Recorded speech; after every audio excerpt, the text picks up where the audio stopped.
Alors, je m'attendais à plus de punch, de victoire, mais la réalité est aussi triste que ça. 17 novembre 2018 est un échec. Une cuisante défaite de cette revendication, de ce blocage, de cette grève qui n'a attiré que peut-être que 1,5 million de Français. 1,5 million sur 60 millions, c'est un échec. Il y a des gens qui ont été courageux à travers toute la France.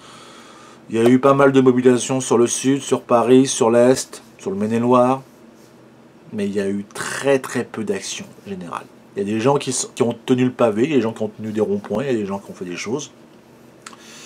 Donc déjà, respect à ces gens qui ont, comme moi, essayons déjà de sortir avec un gilet et de montrer à peu près l'exemple que voilà, d'être solidaires des uns des autres.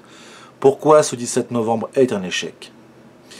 Eh ben, moi j'ai pu voir que les gens soutiennent sans porter un gilet. Alors, pourquoi, bizarrement, une simple note de couleur d'être avec un gilet? C'est de dire au gouvernement, voyez le nombre de votre chère tête blonde, brune, de toutes vos nationalités, de toutes les communautés qui vivent ensemble, qu'on n'est pas content. Mais là, on n'est pas content du tout de voir que nos propres concitoyens ne l'ont pas fait. Certains, j'en ai vu, ils ont mis à peine leur gilet jaune sur le pare-brise pour dire voilà. Certains l'ont mis juste pour passer gentiment les points de blocage pour dire ouais, ouais, je suis gilet comme toi, vas-y, je vais aller travailler. J'ai envie de te dire, j'arrive pas à comprendre l'hypocrisie, la lâcheté et aussi les anti-manifestations, des espèces de... Moi, je gagne ma vie correctement, mais je vois des gens, j'en vois, qui ont des mêmes statuts que moi, qui eux disent non mais je vais travailler, je m'en fous de votre grève, machin, vous n'avez pas le droit de m'empêcher de travailler, tout ça de côté. Alors, sachant que si tu étais à leur place, ou moi je pourrais être à leur place, je soutiens les gens qui n'arrivent pas à gagner leur vie. Donc tu ne peux pas, tu n'as pas le droit d'ouvrir ta gueule et puis surtout de dire ce qui est juste et contre sur ce concept. Par contre, il faut quand même remercier et aussi dire une putain de punch pour les Parisiens qui ont quand même fait des putains de blocus pour essayer de passer jusqu'aux Élysées, arriver devant les fenêtres de Matignon. Léger à vous. C'était pas facile parce qu'on a quand même pris plein la gueule, donc ça c'est clair. Mais actuellement, on est acculé aux cordes. Alors les gens veulent encore faire quelque chose encore aujourd'hui, mais forcément, qui dit refaire, dit forcément que le mouvement va s'essouffler parce qu'il n'y a aucune considération des Français. Donc du coup, on en revient à une case départ. Qu'est-ce qu'il faut qu'on fasse pour que les 60 millions, les 2 tiers au moins à 40 millions, soient dans les rues? Qu'est-ce qu'il faut qu'on fasse? Dites-le moi, hein, parce que je comprends pas trop bien. Vous êtes acculé de toute taxe, on vous prend pour des poires, on vous purge jusqu'à la moelle, on purge vos retraites, on purge au niveau de vos taxes, on vous purge vos conditions de vie, vos lieux de travail et tout ça, et vous préférez travailler comme des cons.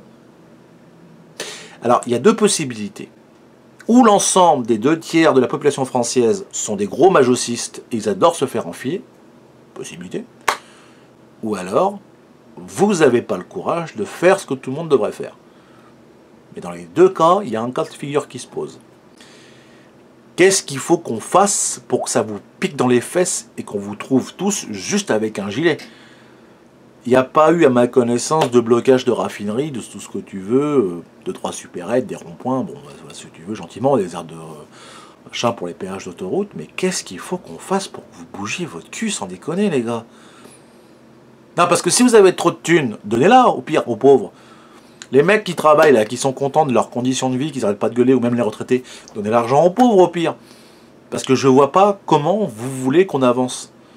Qu'est-ce qu'il faut qu'on fasse, en fait? C'est... Ou vous êtes perdu en chemin, ou il y a quelque chose qui ne tilte pas au niveau de vos conditions de vie. Alors certains sont peut-être plus privilégiés que d'autres. Je suis peut-être privilégié, mais putain, mais je pense aussi aux autres. Donc il y a un moment, je pense pas qu'à ma gueule. Moi, hier matin, tu sais, je regarde, je vois toute ma commune. Bon, je me dis que les gens font leur marché, ils font leur truc. Je suis tranquillement en gilet. Ils regardent, ils titrent, ils disent ah ouais, d'accord, ouais, cool. Je crois que super, bravo, bonne initiative, tout ça. Ouais. Je réponds pas parce que je suis correct en disant bah écoutez, chacun sa conviction.